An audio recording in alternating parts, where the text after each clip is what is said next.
We are reading from Kate Lister's book, A Curious History of Sex Unbound. Introduction. Unexpressed emotions will never die, they are buried alive and will come forth later in uglier ways. Sigmund Freud. Sex is one of the great universal levelers. To paraphrase Geoffrey Rush's Marquis de Sade, we eat, we sleep, we shit, we fuck, and we die. Desire cuts across boundaries of culture, gender, and class. It cares little for our rules, and as anyone who has ever been caught with their pants down will tell you, it cares even less for common sense. Of course, humans do far more than eating, shitting, and fucking. Our intellect is what really sets us apart from the breasts, and herein lies the problem. To say that humans have overthought sex is something of an understatement.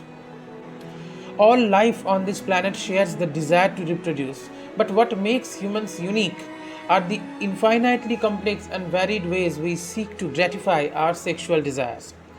In forensic and medico legal aspects of sexual crimes and unusual sexual practices, 2008, Professor Anil Agarwal listed 547 different paraphilic sexual interests and noted that, like allergies, sexual arousal may occur from anything under the sun, including the sun. And in case you are wondering, sexual arousal caused by the sun is called actirasty. Humans are also the only creatures that stigmatize, punish, and create shame around their sexual desire. While all animals have courtship rituals, no wild beast has ever gone into therapy because it's struggling to express a latex fetish. The queen honeybee will shag up to 40 partners in one session, return to her hive dripping in semen and clutching the severed cocks of her conquests, and not one drone will call her a slut. Male baboons will happily bugger each other all day long and never fear being sent to a gay conversion camp. Yet the guilt we humans feel around our desires can be paralyzing, and severe punishments have been doled out to those who break the rules.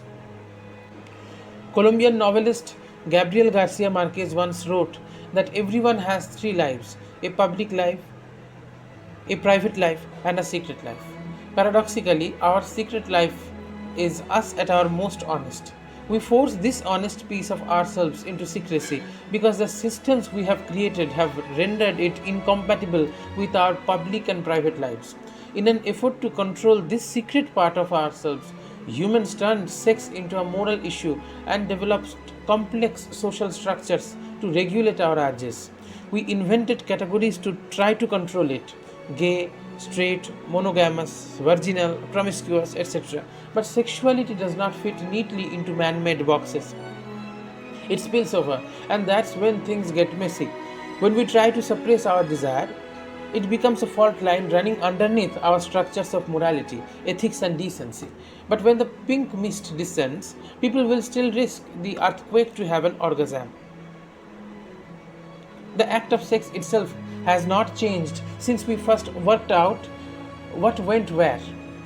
Penises, tongues, and fingers have been probing mouths, vulvas, and anuses in search of an orgasm since humans first crawled out of the primordial sludge. What does change is the social script that dictates how sex is culturally understood and performed. For example, according to Pornhub, the largest pornography site on the internet, lesbian has remained the number one search term used on their site worldwide since they first launched in 2007. In the Netherlands, lesbian searches on Pornhub were up to 45% in 2018 from 2016. So it's fair to say that the Dutch are giving lesbian sex a big thumbs up. However, they have not always been so appreciative on V Love.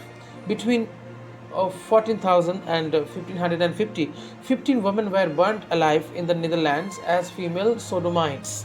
Those who were not put to death still faced severe punishments. Those who were put to death still faced severe punishment. In 1514, Marty van Kiesot and Jean van den Stil of Burgess were both publicly flogged. had their hair burnt off and were banished from the city for having committed a certain great kind of the unnatural sin of sodomy with several young girls. 600 years later, the unnatural sin of sodomy with several young girls is the most watched porn category among the descendants of the same people who thought it reasonable to chuck lesbians on a bonfire. Pornhub searches for porn for women were up by 359% in 2018, with women viewing lesbian pornography 197% more often than men did in the same year.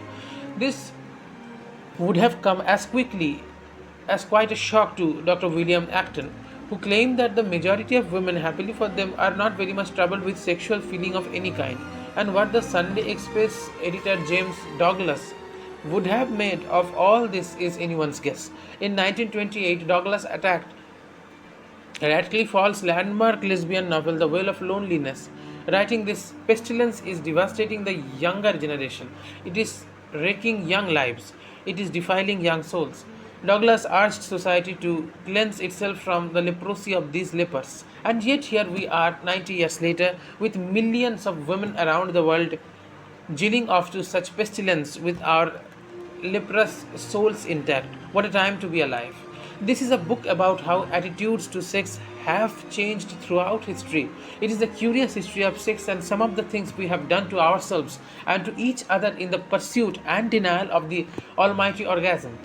This is not a comprehensive study of every sexual quirk, kink, and ritual across all cultures throughout time, as that would entail writing an encyclopedia. Rather, this is a drop in the ocean, a paddle in the shallow end of sex history, but I hope you will get pleasantly wet nonetheless. I have tried to choose subjects that provide valuable context for issues today, particularly issues of gender, sexual shame, beauty, language, and how desire has been regulated. I have chosen subjects that are close to my heart, such as the history of sex work, deeply emotive subjects such as abortion, and also subjects that made me laugh, like cockle bread and orgasming on a bicycle. Although it is easy to laugh at the silly things people have believed throughout history, and I hope you do, it is far more valuable to see how similar we are to people who have gone before us and question our own beliefs as a result. Sex remains a deeply divisive issue around the world and in many places is a matter of life and death. These attitudes will turn and turn again, hopefully for the better.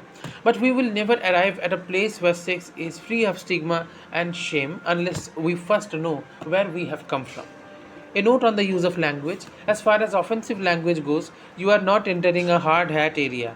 This is a book that uncovers historical attitudes to sex and gender.